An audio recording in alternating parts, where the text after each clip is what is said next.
जो स्टोरी आपको रिलेट करने जा रहा हूं इसके दो पहलू हैं। जो बच्चे अगवा होते हैं उन्हें कौन ले जाता है, उनसे कैसी ट्रीटमेंट होती है और उनका क्या करते हैं ये अगवाकार। सेकंड, बाज़ औक़ात आपको लगता है कि ज़िंदगी तबाह हो गई है, लेकिन बाय लक उसी तबाही से, मलबे से आपको करोड़ों रुपया मिल जाता है।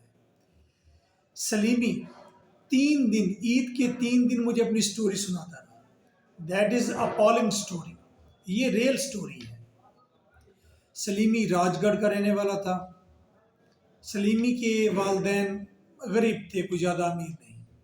बस किसी महल्लेदार ने बताया कि कराची बड़ा पुररौनक शहर है, रात भी जागती है, रात को रोशनियाँ, चहल पहल, बड़ी रौनक है। तो मेरा मन किया मैं कराची जाऊँ। आखिर मैं एक दिन ट्रेन में बैठ गया और कराची के लिए रवाना हो गया। बड़ा लंबा सफ़र था, एक दिन एक रात का। 2007-8 की बात है। और जब मैं रास्ते में बोर हुआ तो किसी आदमी से गुफ्तगू कर लेता। तो एक आदमी से मैंने डिटेल में गुफ्तगू कर डाली कि मैं कराची अकेला जा रहा हूँ। सलीमी की उम्र पता है कितनी है? 12 ईयर्स, 12 साल उम्र है, अभी बच्चा है, काला सा छोटे कद का। रवाना हो गया। जब कराची आ गया उसने कहा उठो कराची आ गया है, तुम्हें बड़ा शौक था कराची देखने का, कहाँ जाओगे? कोई आदमी था ट्रेन में मुसाफिर।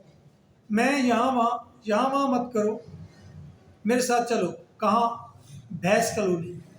भैंस कॉलोनी में चलो, वहाँ काम कर लो, साथ कराची भी देख लेना। ना करते मैं आखिर उसके साथ रवाना हो गया। वहाँ गया, उसने अपने ओनर से मिलवाया। ओनर ने कहा कि ठीक है, मैं तुम्हें जॉब देने के लिए तैयार हूँ, तुम्हारा आईडी कार्ड नहीं है तो मैं आपको 3000 दूंगा, जस्ट 3000। काम क्या है? सुबह और शाम को तुमने सिर्फ बड़े बड़े बर्तन, पतीले, बाल्टियाँ, ये सारी चमका देनी है, साफ कर देनी है। उसने वहाँ काम किया फॉर 3 ईयर्स, 3 साल तक काम करता रहा। कहता है मैं काम बड़ा अच्छा करता था, पांडे में ना सही चमका देता सी। मालिक बड़ा खुश था। लेकिन भैंसों के साथ रह रह के मैं थक गया था। 1000 बैफलोज, 1000 भैंसे, वहाँ तो बड़े बड़े होते ना बाड़े। तो मैंने फिर इरादा किया कि मैं यहाँ से चला जाता हूँ। 15 साल हो गई थी मेरी उम्र, मैं थोड़ा सियाना भी हो गया था, कराची वराची मैंने देख लिया। कहता है मैंने एक चौकीदारा पकड़ लिया, 4 माह वो चौकीदारा किया। 4 कनाल का एक वेयर हाउस था, उसमें अकेला पड़ा रहता, बड़ा बोर होता। वहाँ पर बसेस का स्टैंड था। कहते जब मैं बसेस को देखता, वो बसेस कह रहे होते पिशोर पिशोर पिशोर, और उसके अंदर लाइट्स लगी होती थी और पठान चमक दमक रौनक के साथ यूं बाल बनाए बड़े बड़े, बड़ी बड़ी शलवारें, बेहतरीन जूते पहनकर ऊपर खुशी से चढ़ रहे होते, उतर रहे होते। उसको फील आया कि पिशोर भी इतना चमकदार होगा, इतना ही रोशन होगा जितना रोशन ये, जितनी रोशन बस है। बस फिर वो एक दिन कहते हैं मैं बस बैठ गया, मेरे दिल ने कहा बैठ जा बस। मुझसे मैं अपने आप पर काबू नहीं कर सका और उन रंग बिरंगी बसेस में से एक बस में बैठ गया। पठान उतरते रहे, चढ़ते रहे, तकरीबन वो कहता है कि वो 20 घंटे का सफ़र बन गया मेरे लिए। सुबह सवेरे हमें जाके उतारा बस ने। तो जब उतरे तो बाहर बेहतरीन पराठों की और चाय की खुशबू आ रही थी। तमाम लोग होटल्स में जा रहे थे, तो मैं भी एक होटल के बाहर बैठ गया। मैंने चाय और पराठे का ऑर्डर किया। मेरे सामने 2 पठान बैठे, वो बातें कर रहे थे पश्तो में। मैं उन्हें बार बार देखी जा रहा था अपनी मैली आंखों के साथ। तो वो पठान जब गुफ्तगू करते तो मुझे बड़ा अच्छा लगता। पराठा खा लिया, चाय पी ली। कहते फिर पता नहीं क्या हुआ, वो पठान जब उठे उन्होंने मुझे कहा आ जाओ। मैं भी उनके साथ चल दी। मैंने कहा ऐसा कैसे मुमकिन? गनूदगी थी, थकावट थी। मुझे लगता है तुम्हारी चाय में उन्होंने कुछ डाला होगा। हाँ मुझे भी लगता है, मैं काफ़ी देर वहाँ बैठा रहा था, मेरी चाय में कुछ ना कुछ डाला होगा। फिर मुझे इतना याद है कि मैं गाड़ी में पिछली सीट पर दो पठानों के दरमियान बैठा था। उनकी बड़ी बड़ी पगड़ियाँ थी। फिर फिर मुझे याद नहीं। फिर जब मुझे होश आया तो सुलाखों वाली खिड़की थी, बाहर बिल्कुल वीराना था, कोई बड़ा सा मकान था, दरवाज़ा बंद था। बाहर से कोई आवाज़ें आ रही थी दो चार लोगों की। मैंने दरवाज़ा पीटना शुरू कर दिया, निकालो निकालो निकालो। बस एक पठान ने दरवाज़ा खोला और सीधी मुझे आगे किक दी, पेट में जमा के उसने किक मारी कि मैं बिल्कुल दीवार के साथ जा लगा। दरवाज़ा उसने बंद कर दिया। आफ्टर सम टाइम उसने मुझे कुछ खाने को डाला। मैं भूखा था, खाना खाया, सुलाखों में से देखने की कोशिश कर रहा था। कुछ बड़ा सारा सैन नज़र आता था, बूटियाँ, जड़ी बूटियाँ ऐसे। वॉशरूम वगैरह का मुझे कोई होश नहीं था। मैं बहुत डरा हुआ था। 15 साल का लड़का एक अजनबी जगह पर था। उसे अंदाज़ा तो था कि वो फंस चुका है कहीं। कहते कि अगले दिन 10-11 बजे मुझे बाहर निकाला गिरेबान से, हाथ से पकड़कर। 7-8 लोगों ने मुझे देखा। किसी एक ने बोली मेरी अच्छी लगाई और मैं बिक गया। मैं बोल नहीं सक रहा था, वो पश्तो में बोल रहे थे और बहुत ही दहशत थी मेरे ऊपर, बहुत ज़्यादा खौफ था। मैं बिक गया। शायद 20,000 में या 15,000 में मुझे खरीद लिया गया। उस आदमी ने मुझे अपनी कार में बिठाया, दो पठान साथ बैठे और फिर गाड़ी रवाना हो गई। मेरा अंदाज़ा है कि वो गाड़ी कोई 1.5 से 2 दिन चलती रही है और मैं बामुश्किल ही 3 घंटे 4 घंटे जागा हूँगा। फिर मैं नहीं जागा, लेकिन मेरा जिस्म बहुत थका हुआ था। जब मुझे गाड़ी से उतारा और उतार के उन्होंने फिर एक कमरे में मुझे फेंका। उसके अंदर एक नामनियाद सा वाशरूम था। मुझे समझ तो पहले कुछ ना आई, तो मैं पहले वहाँ जाके सो गया। फिर एक आध दिन बाद उठा तो मैं इजी हुआ, बाहर देखा, आगे पीछे कुछ नज़र ना आए। अर्ज़ के उन्होंने उस रूम में मुझे कोई 15 दिन 20 दिन खाना दिया, पानी दिया। बस एक खातून होती थी कोई बड़ी उम्र की, वो खिड़की में से, कोई पिंजरा जाली वाली खिड़की थी, उसमें कोई सुराख हो रहा था, वहाँ से वो खाना रख देती। ना वो बोलती थी, मैं उससे बोलने की कोशिश करता, माँ जी, अम्मा, वो कुछ भी नहीं बोलती थी। वो खाना रख देती, मेरी तरफ देखती थी, नहीं देखती थी, उसको कोई कंसर्न नहीं था मेरे साथ। फिर वो आदमी आया एक, जिसने मुझे ख़रीदा था। उसने मुझे देखा, पश्तो में कोई बात की, मुझे कुछ समझ ना आए। मैं उर्दू में बात करूं, वो पश्तो में बात करे, कोई कम्युनिकेशन ना हो पाए। फिर कहते हैं तकरीबन कोई 1 माह के बाद एक लड़की आई जो पढ़ी लिखी थी। शायद वो किसी शहर वहर में रहती थी, वो उसकी बेटी थी। उसने आके मुझसे उर्दू में गुफ्तगू की पहली बार। उसने कहा, देखो तुम यहाँ से भाग तो नहीं सकते, तुम्हारी मर्जी, तुम इसी रूम में रहना पसंद करो या मैं कह देती हूँ तुम बाहर जाकर काम काज करो खेतों में, ये तुम्हारे ऊपर डिपेंड करता है। तो मैं एग्री हो गया, मैं खेतों में काम करूँगा। उसने कहा, मैं आपको एक बात बता देती हूँ, एक तो नशा ना करना, यहाँ नशा बहुत है, और दूसरा भागने की कोशिश ना करना। यहाँ से तुम भाग भाग कर थक जाओगे। तुम तुम 5 दिन भी यहाँ से भागते रहोगे, चलते रहोगे, रास्ते में कोई ना कोई या तुम्हें पकड़ लेगा या गोली मार देगा। ये सारा इलाका हमारा है और इस इलाके का नाम एजेंसी थी कोई। ये एजेंसी क्या होती है, इस पर पाकिस्तान के रूल्स एंड रेगुलेशन, कानून नहीं होते। ये एजेंसी अपनी मर्जी से चलती है। बड़े लंबे चौड़े खेत और बागात होते हैं, ये जो आप आड़ू खुबानी खाते हैं, और बड़ी कद के लोग जो बैठे हुए हैं, ये चरस अफीम ये खाते हैं, ये वही एजेंसी से आती है, पूरी दुनिया को सप्लाई होती है वहाँ से, ये अफीम, चरस और नशावर चीज़ें। मैं एग्री हो गया, मुझे छोड़ दिया। वहाँ बड़े वेयर हाउस थे जिसके अंदर चर्च के बहुत ज़्यादा तोड़े लगे होते थे। ठीक है, थैले चर्च के, तो मैंने इतनी चर्च देखी। फिर उनके खेत थे, उसके अंदर अफीम और चर्च काश्त होती थी, जो भी प्रोसेस था। सलीमी उस एरिया में, उस जगह पर तकरीबन कोई 12 साल से 15 साल तक रहा। पश्तो सीख गया, अच्छे खाने खाए, वहाँ पर इश्क हुआ, उसे मोहब्बत हुई, वहाँ पर उसके एक दो दोस्त बने। वहाँ पर ताजिर जो आते थे चर्च लेने के लिए, बड़े बड़े ट्रक्स के अंदर, वहाँ पर जो खुबानी, अखरोट और इस तरह की चीज़ें लेने आते थे वो, तो वो सब कुछ उसके हैंड में चला गया। वही उसका लेफ्ट हैंड था, सब कुछ वही करता था। अब ये 12 साल 15 साल गुजर गए हैं, द मोस्ट ट्रस्टेड हो गया, और उसको हर चीज़ का पता चल गया, डीलिंग का पता चल गया, ईमानदारी कैसे दिखानी है। He was a nice guy over there. अब इसने कहाँ जाना था, इसका सब कुछ वहीं था, ओढ़ना बिछोना। माँ बाप की फ्लैश याद घर आते थे जहन में कि मैं ऐसे भागा था, ऐसे हुआ था, लेकिन वो फिर झटक देता था कि नहीं। मैंने कहा तुमने नशा किया?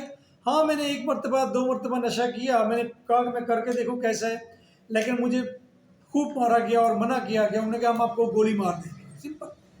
अगर तुम नशा करोगे तुम्हें गोली मार देंगे, ये चीज़ हम बेयर नहीं करेंगे। ये अब एक जवान आदमी है, कितनी एज होगी है इसकी? 12 और 12 24, 25 26 साल का जवान हो गया है। कहते एक आदमी मेरे पास आया, उसका पेट पर काफ़ी सारे टाके लगे हुए थे। वो पहले भी आता था, वो करीब कहीं किसी गांव में रहता था एजेंसी, बड़ा हीरोइक टाइप लड़का था, हीरो। उसने बताया कि मैं पहले यहाँ से हीरोइन अपने पेट में डालकर ले जाता रहा हूँ इन अरब कंट्रीज़, तो फिर मैं पकड़ा गया हूँ, लेकिन मैं वापस आ गया हूँ। वो लड़का बड़ा जिद्दार था। वो लड़का अपनी कहानी बताता है, और वो लड़का इस सलीमी को कहता है तुम मेरा एक काम करो। सलीमी कहता है कि बताओ, बोलो क्या काम कर सकता हूँ। कहते यार मैं ना बाहर की कंट्री में नहीं जा सकता, मेरे फिंगरप्रिंट्स आ गए हैं। मेरी सिस्टर की शादी है, मैं बीमार रहता हूँ, नशा भी करता हूँ, मैंने मर जाना है, लेकिन मैं चाहता हूँ अपनी सिस्टर की शादी करूँ, और वो शादी एक ही सूरत में हो सकती है, जिस तरह के उधर की रिवाज और पैसा देना या मामलात हैं। तो तुम मुझे चर्च की 2 बोरियां दे दो, देखो तुम्हारे मालिक को पता नहीं चलेगा, मेरा काम हो जाएगा। मैंने कहा हरगिज़ नहीं, मैं ऐसा बिल्कुल नहीं कर सकता। वो आदमी 2 माह के बाद फिर आया मेरे पास, उसने फिर मुझसे रिक्वेस्ट की। मैंने कहा अच्छा मैं सोचता हूँ। फिर वो 1 माह के बाद फिर आया। ज़ाहिर बात है वो किसी हीले बहाने से आता होगा। मैंने उसे कहा कि देखो मैं तुम्हें चर्च की 2 बोरियां देता हूँ, तुम्हें मेरा एक काम करना। उसने बोला हाँ। कहते तुम मुझे यहाँ से निकाल कर पाकिस्तान ले जाओ। उस आदमी ने मेरी तरफ देखा, उस चर्च के ताजर ने, स्मगलर ने। उसने कहा यह मुमकिन नहीं है, और वो उठ के वापस आ गया। मैं डर गया। मैंने कहा ये मेरे ओनर्स को ज़रूर बताएगा, और ये मेरी ज़िंदगी के आखिरी दिन होंगे।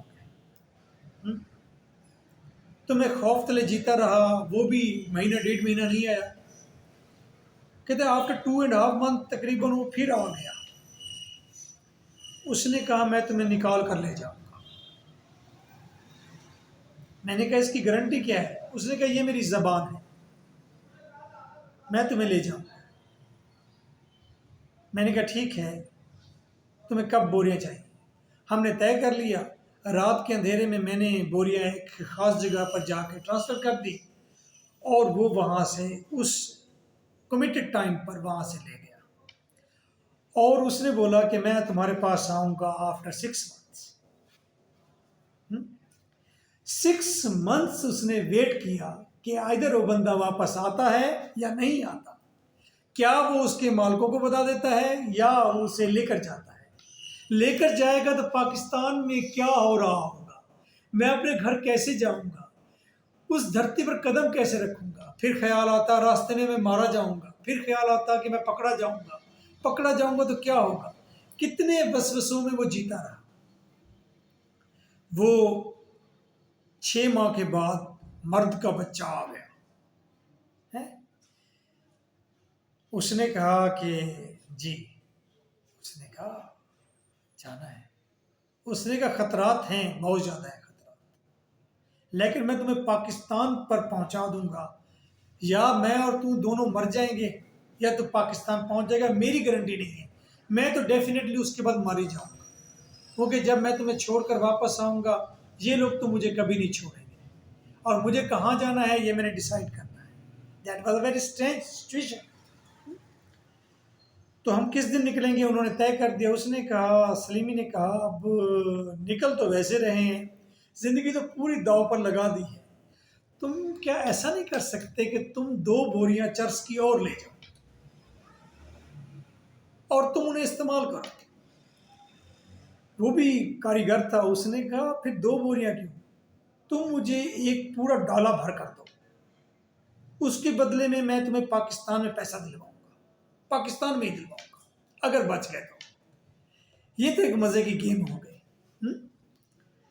दोनों एग्री हो गए और बहुत डरे हुए थे, खौफजदा, क्योंकि उस जगह से अगर आप 2 दिन पैदल चलते रहें तो आपको रोड नहीं मिलेगा। 2 दिन तक आपको देहातों में से गुजरना पड़ेगा पैदल, और कितने देहात, कम से कम 20 देहात तो आएंगे। और 20 देहात का मतलब, वहाँ देहात का मतलब ये है कि अगर आप 20 किलोमीटर के फासले पर हैं, मैं बलूचिस्तान रहकर आया हूँ, 20 किलोमीटर के फासले पर हैं और आप बाइक पर हैं, तो लोग अपनी छतों पर चढ़ जाते हैं, यार ये कौन आ रहा है, यार ये कौन आ रहा है। उन्हें ख्याल, इंतज़ार रहता है कि कोई आए उनकी बस्ती में ताकि उनसे वो बातें करें, नए ख्यालात, नई न्यूज़ सुने। उस वक्त ये सूरत हाल थी। ये मुगल के आने से पहले के दौर की बातें हैं। अच्छा, तो बहरल क्या हुआ, कमिटेड टाइम पर उन्होंने एक डाला भर कर उसे दे दिया, वो डाला लेकर चला गया। अब मामला था उनके जाने का। रात को उन्होंने 1 बजे रवाना होना था, या 12 बजे रवाना होना था, या 11 बजे रवाना होना था, व्हाट्सएवर किसी टाइम पर वो दोनों लोग घर से, वहाँ से, जगह से रवाना हो गए। सुबह तक वो पैदल चले। जब सुबह सूरज निकला वो एक पहाड़ की ओट में छुप गए, सो गए, और वो सारा दिन सोते रहे। रात को फिर उन्हें सफ़र अपना शुरू किया। आप ये सोचें, उन्होंने पाकिस्तान की तरफ सफ़र नहीं किया, उन्होंने अफगानिस्तान की तरफ सफ़र किया। That was the strategy of this मर्द मुजहद। वो जो स्मगलर था उसकी थी बहादुर। उसने कहा पाकिस्तान की तरफ जाएंगे तो सारे हमें पाकिस्तान के रास्ते पर तलाश कर रहे होंगे, हम अफगानिस्तान जाएंगे। और अफगानिस्तान, वाया अफगानिस्तान पाकिस्तान आने का जो रास्ता था वो 15 डेज का था। 15 दिन तक वो अफगानिस्तान के अंदर चलते रहे। और चलते कैसे रहे, वो कहते हैं हमारे पास एक बॉक्स था जिसमें मोचियों का सामान था, जूते बनाने का, जूते मुरम्मत करने का। जब सुबह होती हम वो खोल के बैठ जाते किसी भी पिंड के अंदर, देहात के अंदर, जूते मुरम्मत करते, हमें 2-4 पैसे मिल जाते। पश्तो दोनों को आती थी, और वो मकामी पश्तो जो कि अफगानिस्तान से मिलती जुलती है, तो वो वहाँ से फिर आगे रात को सफ़र करते। वो इस तरह से ट्रैवल करते रहे बॉर्डर के साथ साथ। अब ज़हरी बात है, ये जो एजेंसीज बॉर्डर के एरियाज होते हैं, इनके अफगानिस्तान में भी उतने ताल्लुकात होते हैं जितने के पाकिस्तान की बॉर्डर पर होते हैं, तमाम देहातों से, एजेंसीज से। उन्हें एजेंसीज कहते हैं। बहरहाल उनका गुड लक है, वो लोग कहते हैं 15 दिन बाद में चमन बॉर्डर पर पहुंचे। कोयटा से आगे कुचलाक है, कुचलाक से आगे चमन है। चमन का बॉर्डर था, वहाँ पर अफगानिस्तान और पाकिस्तान का भी बॉर्डर है। एग्जैक्ट हो सकता है कि डिफरेंट हो समथिंग, जो अफगानिस्तान के लोग हैं या पाकिस्तान के कोयटा साइड के लोग हैं, if they are listening this story, उनको ज़्यादा मालूम पड़ रहा है कि मैं क्या कह रहा हूँ। मैंने कहा फिर? कहते हैं मैं वहाँ पर हमाम था, यानी कि हेयर ड्रेसर की शॉप थी, वहीं पर नहाना भी होता है। सिस्टम में नहाया, शेव शेव कराई, मैंने कपड़े चेंज किए, मेरे पास पैसे थे और मुझे एक आइडिया था कि मैं पाकिस्तान बॉर्डर पर अगर मुझे रोका गया तो मैं पैसे ऑफर कर दूंगा, मैं उनको पाकिस्तान जाने दो, मैं पाकिस्तानी हूँ और मैं उन्हें बताऊंगा। उसके पास कोई भी आइडेंटिटी नहीं थी पाकिस्तान की। मुझे यकीन था ये पाकिस्तान के बॉर्डर पर पकड़ा जाएगा, इसे बहुत मुश्किल होगी, या उन्हें स्टोरी बतानी पड़ेगी। तो वो स्टोरी पर कितना बिलीव करते हैं, या वो जो पीछे वाले तलाश कर रहे हैं तो वो भी इस बॉर्डर पर इतला दे चुके होंगे, सारा बंदा आएगा वापस कर देना है। उनके इतने हाथ लंबे होते हैं, क्योंकि सिस्टम है उनका पूरा है, सरदारी निज़ाम है उनका। वो आया हुआ बंदा वापस नहीं जाने देते, उनके काम का होता है, वो उससे काम लेते हैं। हुँ? मुफ्त का मजदूर मिल गया ना, मुफ्त का कामा मिल गया, रुपया खर्च नहीं किया, फिर जिस तरह मर्जी ट्रीट करें, इवन कि आप गोली भी मार दें। वो जब बॉर्डर पर आया, कहता है बॉर्डर पर ना एक पुल सी है, तो वहाँ पर पाकिस्तानी फौजी खड़े हुए थे, कोई नेवी के लोग थे या व्हाट्सएवर, जो वहाँ के मुहाफिज थे, गार्ड्स थे, और अफगान मुहाफिज भी खड़े हुए थे। कहते हैं मैंने बिस्मिल्लाह पढ़ के उस पुल पर चलना शुरू किया और चलता गया चलता गया। अफगानिस्तान के फौजी ख़त्म हो गए, पाकिस्तान के शुरू हो गए। कहता है मैं सबको देखता रहा, चलता रहा, मुझे किसी ने भी नहीं रोका। कहते किसी ने भी नहीं रोका। मैं कि ये तो बहुत स्ट्रेंथ, कहते हैरत की बात है, मुझे किसी ने नहीं रोका। क्यों भाई, कहाँ? कहते और लोग भी आ जा रहे थे वैसे वहाँ पर, तो मुझे भी किसी ने नहीं रोका। मैं सीधा वहाँ से गाड़ी पकड़ी, मैं कोयटा पहुँचा।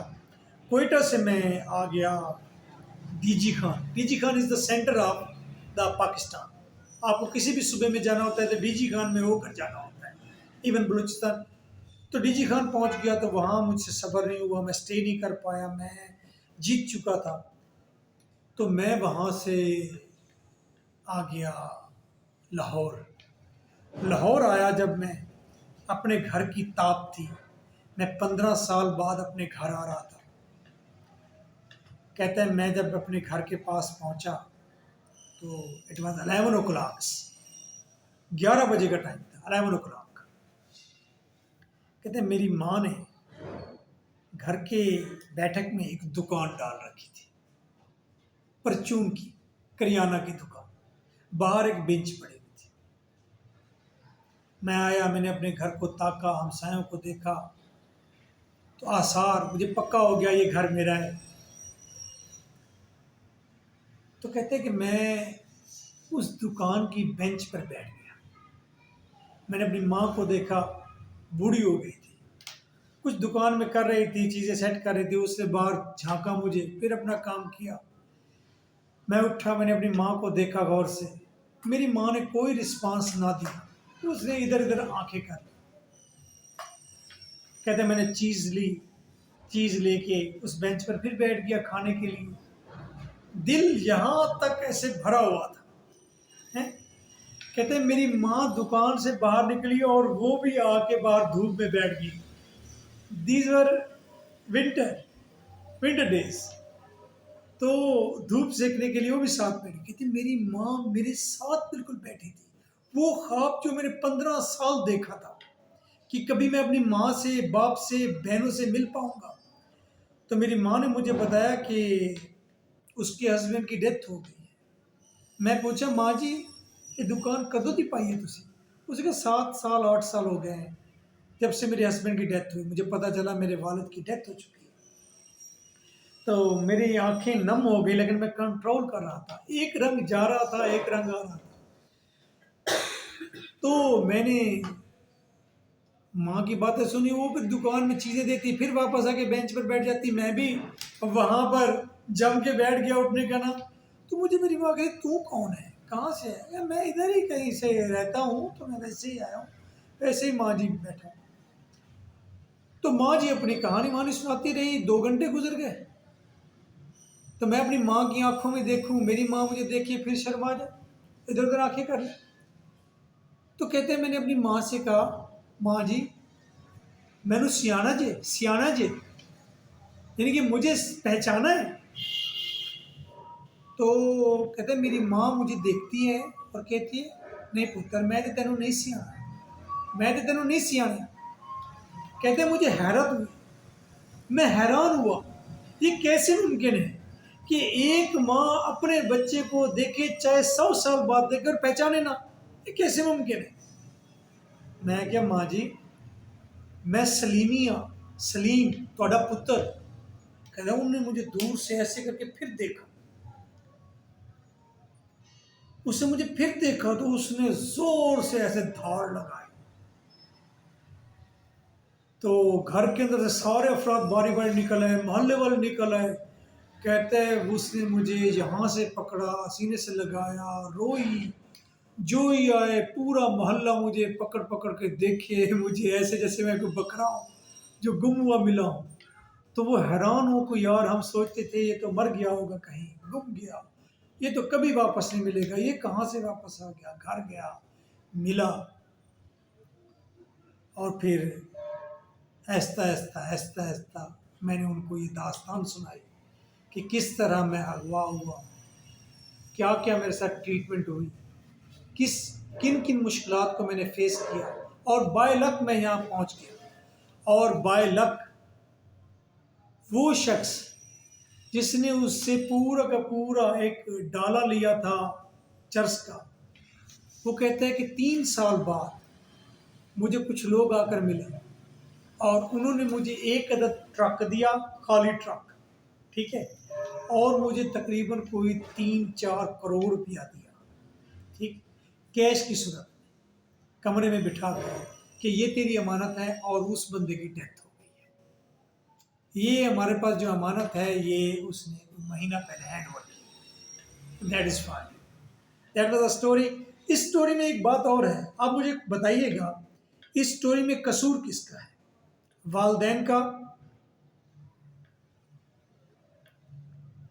या हमारे माशरे का या हमारे स्कूल टीचर्स का, जिन्होंने बच्चों को कभी ये बात नहीं बताई कि जब इंसान अगवा होता है तो कहाँ जाता है, और अगवा होने से बचने के क्या तरीके हैं, और जब आप बाहर खाना खाते हैं तो आपको कितना कॉन्शियस होना चाहिए, या किसी और का कसूर है, या पाकिस्तान में किस्मत, ठीक है, साड़ी किस्मत का कसूर तो नहीं है, आपने बताना ज़रूर है।